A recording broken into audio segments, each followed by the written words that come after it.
एक चेला इल्म सीखने की गरज से गुरु के पास गया और उसको जाके कहा कि मुझे गुरुजी इल्म सिखा दे।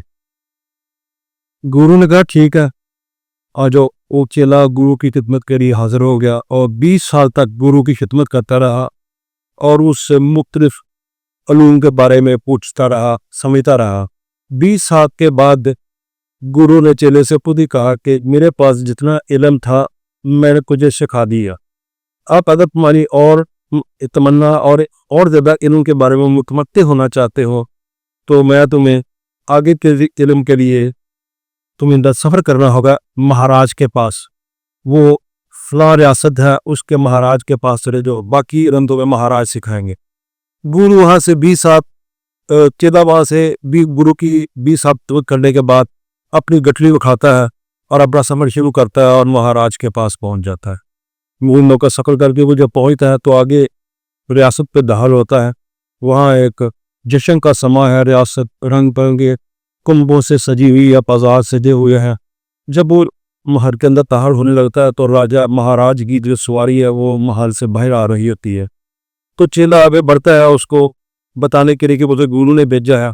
तो इतनी देर में वो महाराज के जो हरकारे होते हैं वो गुरु को, वो चेले को गिरफ्तार कर लेते हैं।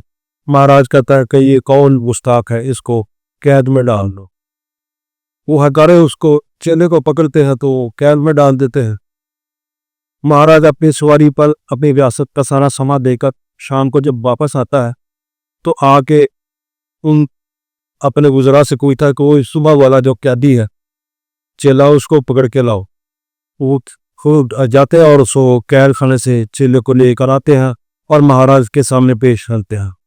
महाराज उससे पूछता है तो वो अपनी सारी बिकता और गुरु का संदेशा महाराज तक पहुंचाता है। महाराज कहता है ठीक है, हम तुम्हें इल्म सिखा देते हैं, बट लेकिन हमारी एक शर्त ये है कि तुम आज हमारी रियासत का त्यौहार है और ये दूध का प्याला है लबालब भरा हुआ है, इसको ले जाओ और रियासत का सारा समा देख के आओ कि क्या क्या चीज़ें रियासत में, शहर में, बाजार में सजी हुई हैं और ये दूध के प्याले में से दूध न छलकने पाए।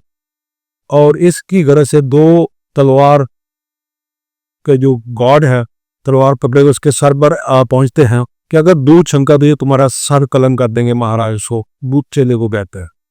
चेला दूध का प्याला पकड़कर शहर की तरफ निकल जाता है। शाम को वापस आता है तो वो दूध का प्याले से दूध नहीं छलकने देता। तो उसको तुम महाराज से पूछा कि तुमने क्या देखा? तो चेला महाराज को बताता है कि अपना सर ही बड़ी मुश्किल से सलामत बचाकर आया हो। तो इस साथ ये भी कहता है कि मैंने इल्म सीख लिया है। ये वही एक घड़ी है जहाँ पर आप एक हदीस मुबारक भी सुनते हैं, मूतू कबला अंता मूतू, मरने से पहले मर जाओ। या आप जब जाते हैं मोटरवे पर गाड़ी चला रहे होते हैं 120 की स्पीड पर, तो आपका जो तवज्जो जो ध्यान होता है वो इर्द गिर्द के मनाजर पर नहीं होता है, मंजर नहीं देख रहा होता है, बल्कि आप सीधा स्ट्रेट अपनी कंसंट्रेशन, अपनी निगाह को, अपने ध्यान को, अपनी नज़र को समर की तरफ बढ़ते हुए रखते हैं कि कहीं कोई गाड़ी भी से हादसा ना हो जाए और अपनी तवज्जो उस तरफ रखते हैं। बाइना ज़िंदगी में सारे मामला आप करते जाए, तवज्जो आपकी उसी तक मालिक की तरफ ही रहनी चाहिए, तभी आप बच पाते हैं। जो ज़िंदगी का जो सफ़र है वो ये, अगर आप उसको समझने के मूतू कबला अंता मूतू वाली बात है कि आप अपने आप को मरने से पहले जो मारना है वो यही है कि अपनी दूसरी चीज़ों को इग्नोर करते हुए जो कम तवज्जो वाली है, जो ज़्यादा तवज्जो वाली है, उसी पर मरकूज़ करते हैं। वो ही एक पंजाबी का फ़िक्रा है कि हथ कारवद ते दिल यार वद।